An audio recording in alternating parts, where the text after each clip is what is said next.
नमस्कार मेरे कर्क राशि के मित्रों। बृहस्पति देव जिनको कि वैदिक एस्ट्रोलॉजी में गुरुदेव कहा गया है, क्या उनका उच्च राशि में गोचर आपके जीवन में नई ऊर्जा और नए अवसर लेकर के आ रहा है? क्या यहां पर यदि आप सिंगल हैं तो आपके लिए विवाह प्रस्ताव आ सकते हैं? प्रेम और भाग्य, क्या यहां पर कुछ सकारात्मक बदलाव हो सकता है? गुरुदेव की उजली किरणें क्या संकेत कर्क राशि वालों के लिए लेकर के आ रही हैं? देखिए मेरे मित्रों, 18 अक्टूबर को गुरुदेव का अपनी उच्च राशि कर्क राशि में यानी कि आपकी ही राशि में गोचर हो रहा है, जो आपके लिए एक सकारात्मक संकेत कहा जा सकता है।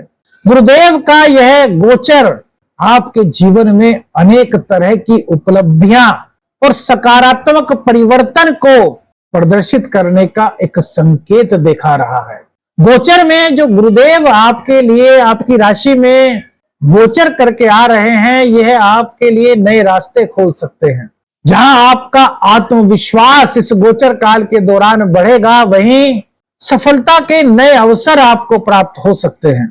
भाग्य का साथ और इसी के साथ साथ जीवन में नवीन ऊर्जा इस गोचर काल के दौरान कर्क राशि वालों को, कैंसर जोडियक साइन वालों को प्राप्त हो सकती है। मेरे मित्रों, आप में से बहुत से ऐसे लोग हो सकते हैं कर्क राशि वाले, जिन्होंने मार्च अप्रैल के बाद अपने जीवन में कुछ इस तरह की परिस्थितियों को महसूस किया कि उनके जीवन में थोड़ा सा अधिक मेहनत के ज्यादा अवसर आ रहे हैं। वो मेहनत बहुत कर रहे हैं, लेकिन उसके आशानुकूल अपेक्षित परिणाम में कहीं ना कहीं थोड़ी सी कमी रह जा रही है। धन को लेकर के कुछ उतार चढ़ाव की स्थिति, या फिर कहें कि जो सेविंग्स हैं उसमें कुछ कमी महसूस हो रही है। किसी और चीज के लिए हमने सेविंग की थी और वो किसी और चीज पर खर्च हो गई, जहां पर आवश्यकता नहीं थी वहां पर अचानक से कुछ इस तरह की परिस्थितियां बनी कि वो खर्च हो गए। कुछ इस तरह की परिस्थितियां मेरे मित्रों आपके साथ क्या अप्रैल के बाद बनी? अपने अनुभव हमें बताइएगा। मां के स्वास्थ्य में थोड़ी सी दिक्कत, घर में हल्की फुल्की नोकझोंक, परिवार के सदस्यों के बीच विचारों की असमानता और घर में थोड़ी सी कलह की स्थिति, कलेश की स्थिति। क्या अप्रैल के बाद आप में से बहुत सारे कर्क राशि के जो हमारे जातक है, हो सकता है उन्होंने महसूस किया? सबको तो ऐसा हो बिल्कुल नहीं हो सकता मेरे मित्रों, क्योंकि करोड़ों लोग हैं और सबकी राशियां तो एक है, लेकिन उनकी ग्रह स्थिति अलग अलग है, महादशा अलग अलग है।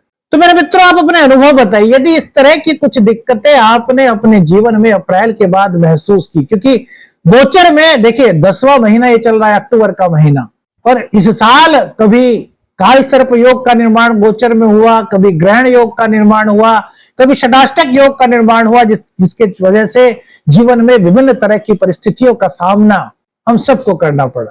तो अब जो एक नई ऊर्जा का संकेत गुरुदेव लेकर के आ रहे हैं आपकी राशि में, आपके लग्न में, आपको क्या संकेत दे रहे हैं? तो मेरे मित्रों, सबसे पहले तो आपके व्यक्तित्व में एक निखार आएगा। यदि आप ऐसा फील करते थे कि आपकी बातें अन्य लोग नहीं सुनते, या आपकी बातों को प्रेफरेंस नहीं दिया जाता, या आपकी बातों को कोई सीरियसली नहीं सुनता, तो अब आपके ज्ञान की बदौलत, आपके व्यक्तित्व की बदौलत आप में वो ज्ञान की लहर लोगों को दिखाई देगी, जिससे लोग आपकी बातों को सुनकर के न केवल आकर्षित होंगे, वरन आपको सम्मानित भी किया जा सकता है आपके टैलेंट के लिए। आपके व्यक्तित्व में एक नई आभा का विकास गुरुदेव की कृपा से हो रहा है। जो राशिफल होता है मेरे मित्रों, यह ग्रह गोचर का संकेत मात्र होता है। यदि व्यक्तिगत रूप से कुंडली का अध्ययन कराना है तो फिर आपको विशेषज्ञ से संपर्क करना चाहिए।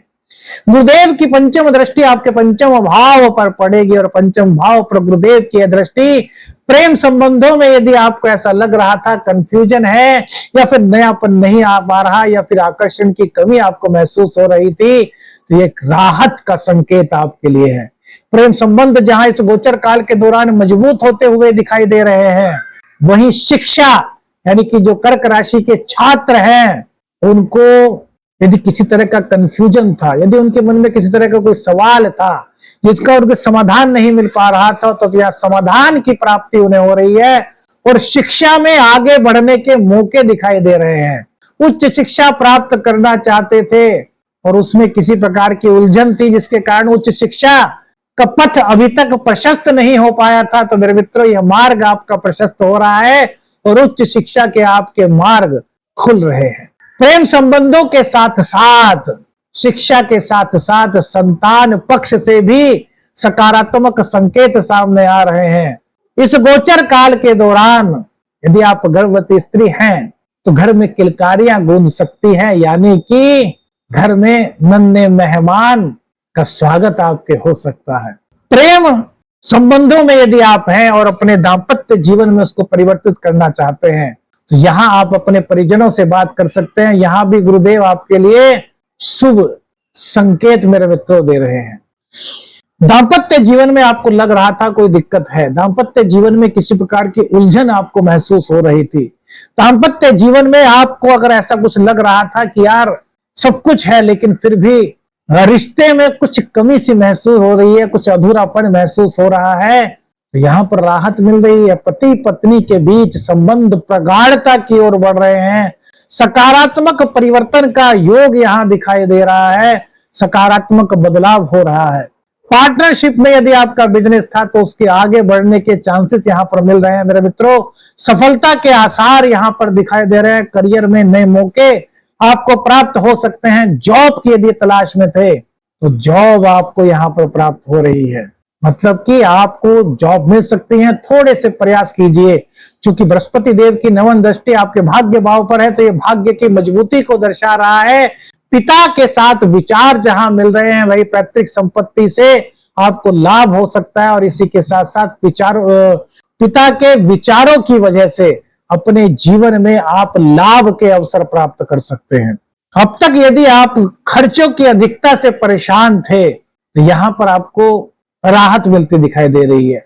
अनावश्यक खर्चों से बचाव और जरूरत की चीजों पर खर्च सोच समझ करके करने की प्रेरणा या फिर कहें सोच विकसित हो रही है। गुरुदेव का लगन में जाना यानी कि आपकी राशि में जाना आपके लिए नई ऊर्जा और नए अवसरों का मेरे मित्रों एक द्वार है। दीपावली का पर्व भी इसी दौरान है। महालक्ष्मी की साधना का पर्व, गुरुदेव का उच्च राशि में गोचर, यानी कि गुरुदेव का जब उच्च राशि में गोचर हो चुका होगा उसी वक्त दीपावली का पर्व आएगा, तो ये आपके लिए एक खुशियों की नई सौगात का संकेत लेकर के आया है। दीपावली पर मेरे मित्रों एक गुटिका का निर्माण कर रहे हैं, समृद्धि गुटिका। यह आपके जीवन में नकारात्मकता को हटा करके सकारात्मकता का प्रवाह कर सकती है। यदि आप इसको प्राप्त करना चाहते हैं तो आप हमसे संपर्क कर सकते हैं। और इसी के साथ साथ मेरे मित्रों आपको यहाँ पर एक चीज का ध्यान रखना है, वो क्या चीज है वो बता दें आप। देखिए इस वक्त गोचर में सूर्य और शुक्र नीच के रहेंगे, यानी कि अपनी अपनी नीच राशि में रहेंगे। शुक्र कन्या राशि में रहेंगे और सूर्य तुला राशि में। तो इस दौरान आपको क्या करना चाहिए? सबसे पहली बात कि आपको हर शुक्रवार को धागे वाली मिश्री माता रानी के मंदिर में माता रानी को जाकर के भेंट करनी चाहिए। और दूसरा, रोजाना सूर्य देव को अर्घ दें, कुमकुम, थोड़ा सा गुड़ और अक्षत डाल करके। इससे ये आपके जीवन में सकारात्मकता को बढ़ाएगा।